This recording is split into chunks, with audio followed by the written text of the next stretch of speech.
అధికారుల బరితెగింపు మనం చూస్తున్నాం.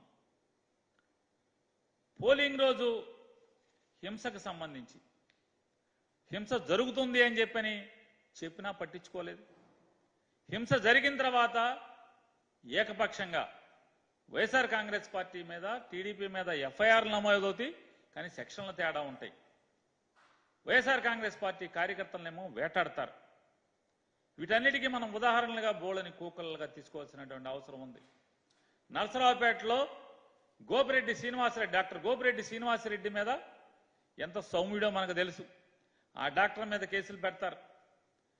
అలాగే ఆ డాక్టర్ మీద హత్యాయత్నం కేసు పెడతారు. అలాగే ఆ డాక్టర్కి ప్రత్యర్థిగా ఉన్నటువంటి అరవింద్ బాబు అనే అతని ఇంట్లో బాంబులు దొరుకుతాయి, కత్తులు దొరుకుతాయి, కానీ అతన్ని అరెస్టులు చేయరు.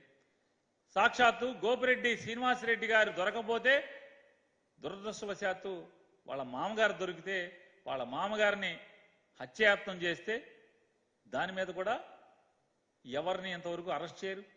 వాళ్ళు కొత్త అల్లుళ్ళలాగా ఊళ్ళో తిరుగుతూ ఉంటారు. పోలీసులు ఏం మాట్లాడరు.